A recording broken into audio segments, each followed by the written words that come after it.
This is the Night Wolf howling at you, and once again we have snuck into the sewers so we can use Donatello's trans-dimensional portal to head to Eternia so we can look at the Turtles of Grayskull Teela Figure, the shell-kicking warrior goddess, part of the Masters of the Universe Ninja Turtles crossover line. This is the figure that I have been probably the most excited about since the line was announced and we'd seen images of them, so hopefully she'll live up to my expectations.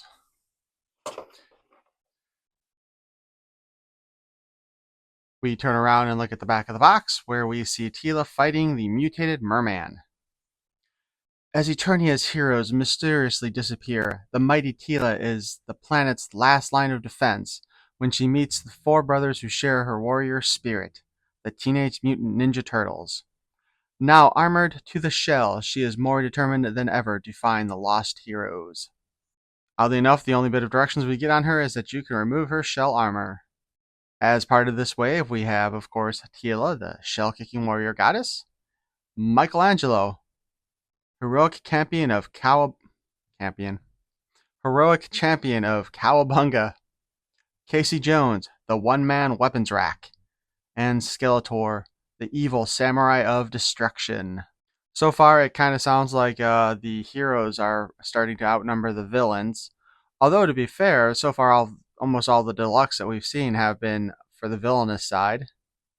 So maybe that's where it kind of evens out a bit. But let's open her up.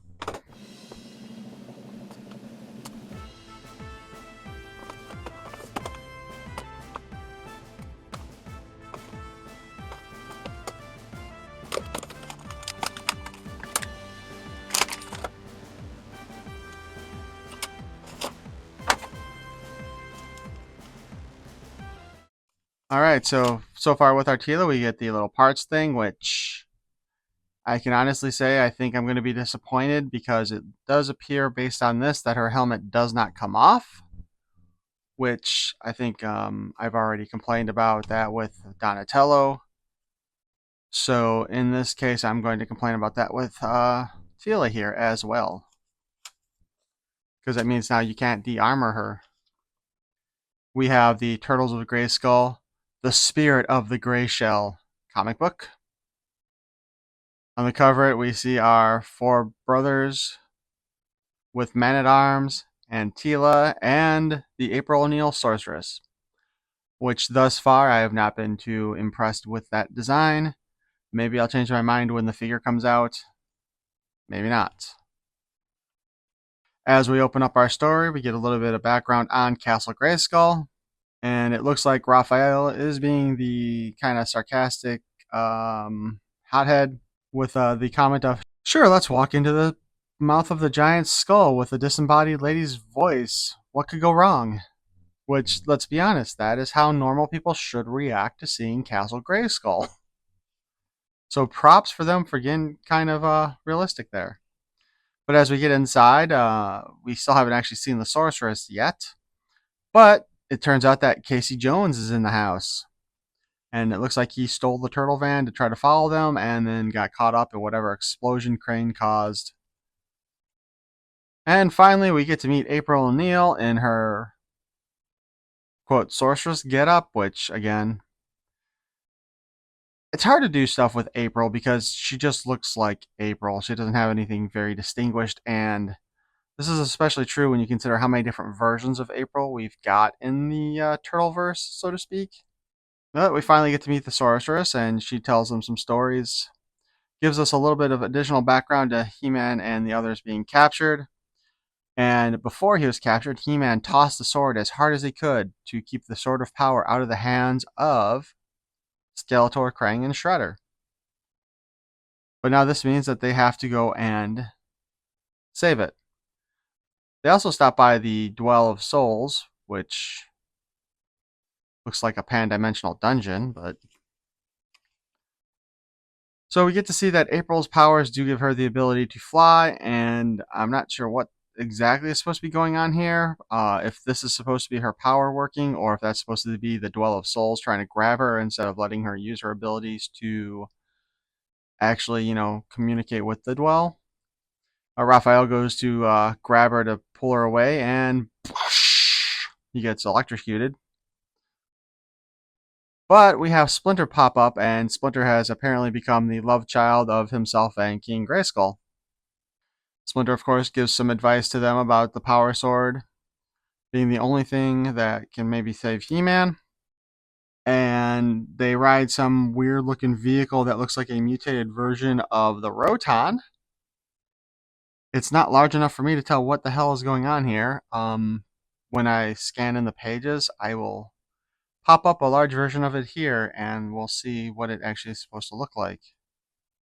Maybe. Now here's another shot of that weird vehicle that... Okay, so it kind of looks like if the Wind Raider and the Roton had a baby. I just used that joke earlier.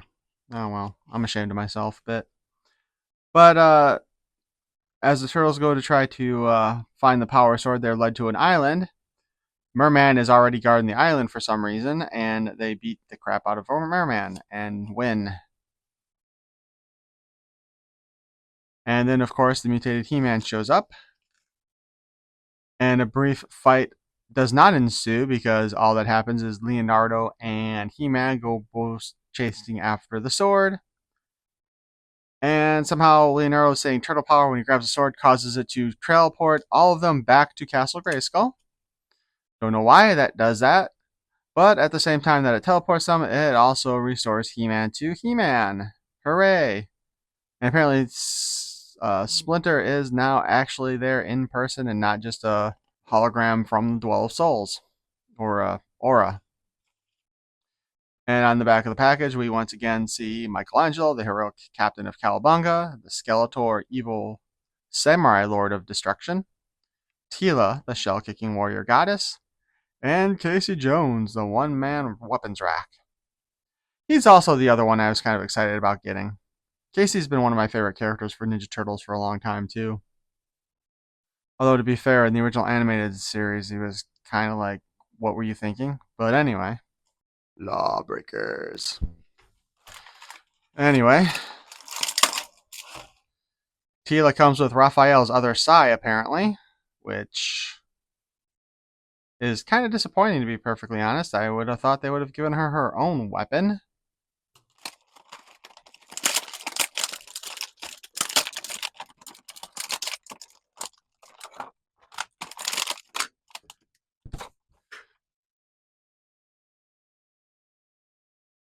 Alright. So the overall look on this figure is pretty nice. Her little furry thing that they all have on the back of their harnesses. The little furry bit that they have on the back of all the harnesses is actually covering her shell holes, for lack of a better word. Alright, it is soft enough though that we can go ahead and put it up there when it comes time to put the shell on her back, which we will do in a little bit.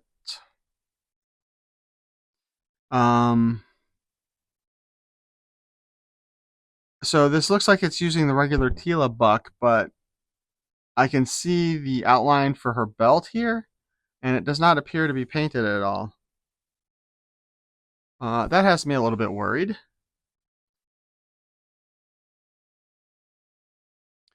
And as suggested by the paperwork, the shell helmet does not come off. That's obnoxious. I don't like that. At the very least, like I said with the Donatello review, they should have given us a second head to not have the helmet on there.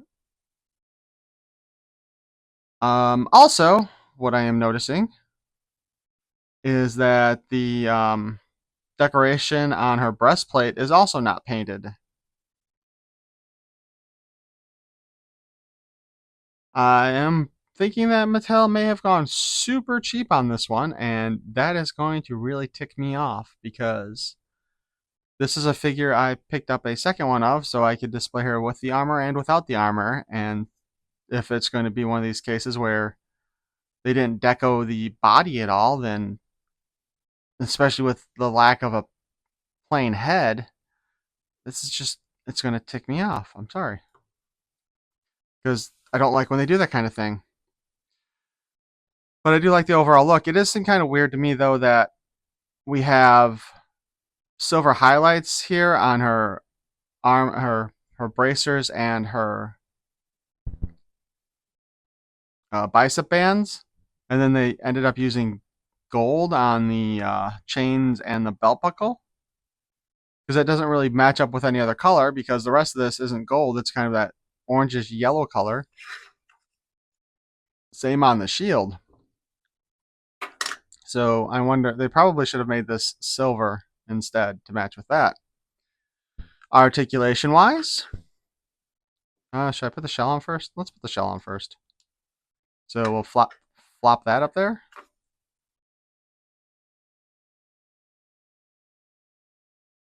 I don't know, is it just me, or does it kind of look like the holes on the shell here are, or the posts on the shell, they kind of look like they might be a little bit closer together than normal.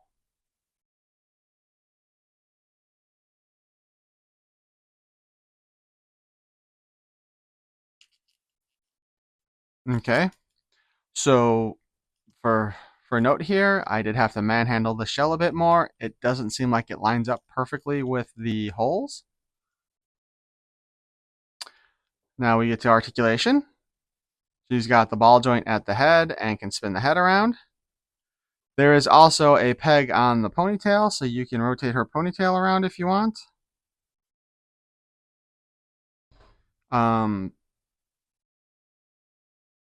Apparently, though, you can't have it sit down like a regular ponytail with the shell on. And actually, even with the shell off, it kind of pushes her head forward if you have it down all the way. And her weapon on her arm just fell off.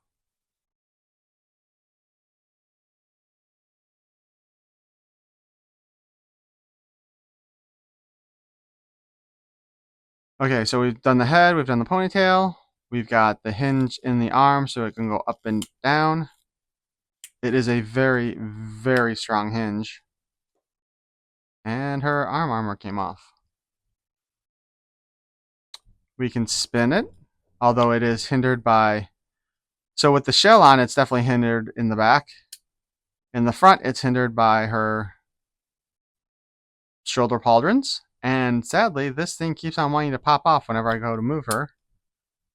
If we once again remove the shell, we can rotate that back about that far. So with her armor on, you cannot get her arm to spin fully around 360. And again, this thing came off. We've got the elbow joint doing roughly a little better than, well, about 90 degrees that way, and a little, maybe a little past 180 that way. And there is the peg in there, so you can spin it. They painted her hands brown to make it look like she's wearing gloves. They do match her boots. There is a peg in there so we can spin the hand around. And the standard in and out articulation on the hand. She does have the waist cut, so we can spin her around at the waist. Let's see how well that works with the turtle shell.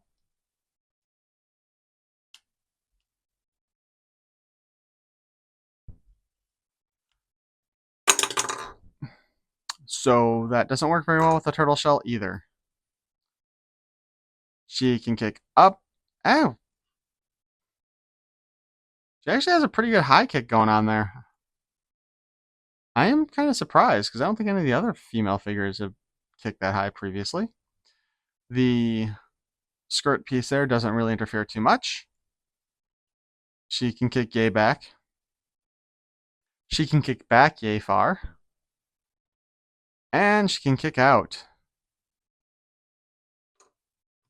But she can't really do the splits. Or can she? Actually, she can in fact do the splits. She does have the secondary style knees for the Masters of the Universe females. And this gives us a bend at the knee that hits about roughly 90 degrees. And because it is a peg, it can spin. However, you can't spin it all the way backwards because of the kneecap. but that's fine because that still looks better than that weird cut they had in the original figures. You know, that weird cut. So we got the boot cut and can spin it. We have the ankle rocker and the peg so it can also spin around. So far in doing this review, we've had her shell pop off and we've had her arm guard pop off. It is nothing more than a friction setup on there to hold it in place. So that's probably why it doesn't want to stay on very well.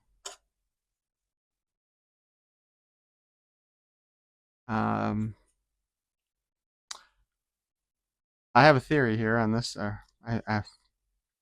So her shell shield, you'll note, is interfered with by her wrist attack weapon. Wrist spike. Let's call it a wrist spike. So in order to have her hold the shield like a shield, you need to remove the wrist spike. I would also like to point out this is the first Teela where they didn't screw up the handle on the shield and give us something square that barely fits in our hand. Did they finally learn their lesson, or are they just reusing parts that already exist? Probably the latter, because I don't think they're that smart. Alright, so thus far, this figure has been kind of a disappointment. We have Raphael's Sai. It would have been nice if they'd just gone ahead and given us the Staff of Ka in silver. I mean, we've already got it in like green. We've got it in gold. We've got it in brown. So why not give us a silver one to match hers instead of this? Because now she'd be using the sword like a sai.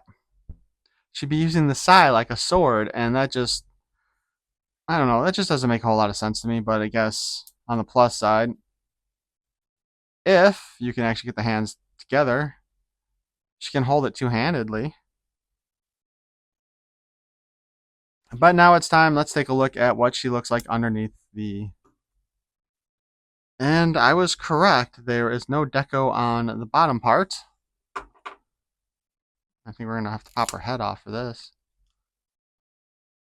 Oh. There is a tab in the back, so we have to pull that off. And there is very limited deco on the top part. Now, seriously, I don't know why they didn't just go ahead and paint in all the rest of this detail silver, because that is so dull looking. Like, this would have been a pretty cool Teela figure on its own if it had all the deco. I am wondering if I can take like a silver paint marker and maybe fix that. Although my painting skills are not the best. For comparison, let's bring out our original Teela from Origins. Again, Staff of Ka, silver, would have been nice. And the stupid shield with the little square handle. But yeah. If we take a look at this, I don't see any reason why they couldn't have just decoed this rest of this in silver, and I think you would have ended up with a really cool looking Teela body. Unfortunately, once again, the skin tone doesn't match the other one, so it's not like you can swap the heads around either if you wanted the plain head. Although, I'm not 100% sure, this does look like it might be a little bit closer to the Teela that came with Zor, the one that I would call the 2000X version of Teela, since they went with the just plain gold and white. But yeah, I just look at this and I think they should have made the effort to... Like, how much more would that deco have cost? I would like to know. Because it looks lazy, it looks cheap, and it looks unfinished. Like I said, you know, if Teela's helmet had come off, if Teela's helmet had come off with this, I think this would have looked like a really cool Teela figure if all that was painted. And I would have been happy to display her without the extra armor. The only other thing she needed was like the Staff of Ka in silver. And we would have had a real badass looking Teela figure.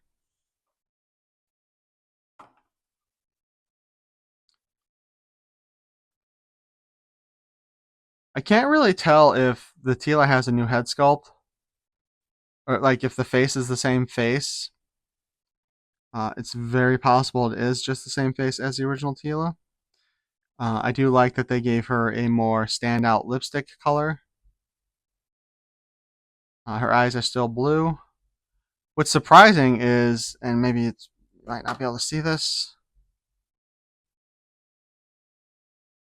um, her eyebrows are actually painted on there.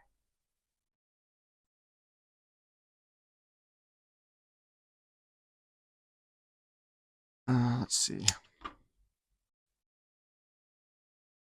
I mean, it does appear like the helmet is a separate piece from the rest of the head, like they've done with some of the other characters. But it is glued on there really well, at least on this one.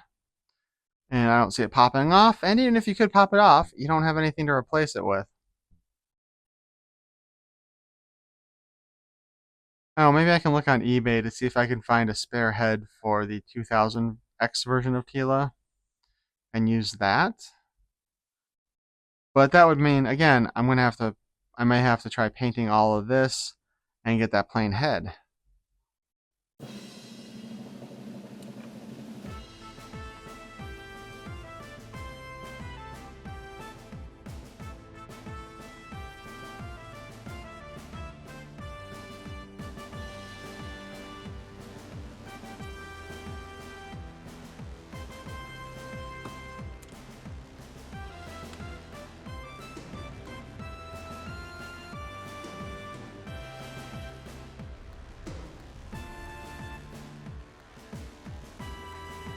So my overall impression of this figure is that she does look pretty cool when she's fully armored up.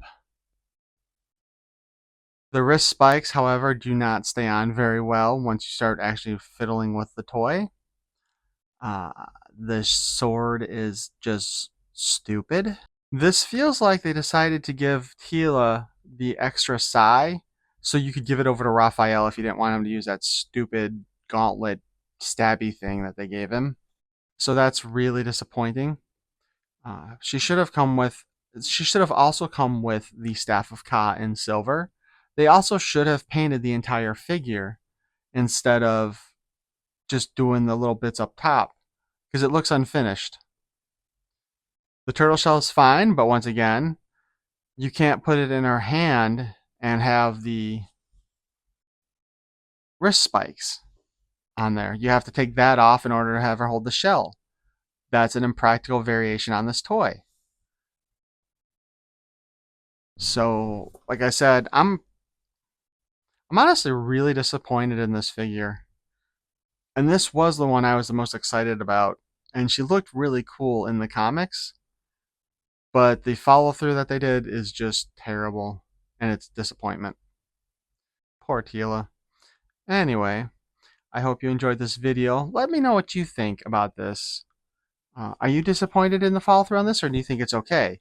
I know that if you're just going to display her like this, it's not a big deal, but just messing with her wrist spikes come off, her shell pops off, and again, it kind of felt like I had to squeeze the back of her harness in order to get the shell to stay on in the first place. So it seems like it's not even sized properly for some reason. The helmet not coming off is another huge disappointment to me. I can kind of see why, though, maybe because the hair is kind of big and might get in the way, but still, they were able to do it with the bandanas on the Ninja Turtles, on some of them at any rate. Because Donatello, of course, had the helmet that doesn't remove either, and that annoyed me back then as well. So I hope you enjoyed this review. And I'm definitely curious as to if you're going to be picking up this figure too, and what you're going to do for the display. Is she just going to be like statically posed somewhere on your shelf, just armored up because there's no other really thing to do with her? Or are you going to attempt to do something more with her? Please feel free to subscribe. And if you hated the content that I just created, feel free to send it to your worst enemy and torture them with it. I will take whatever views I can get. Peace and love.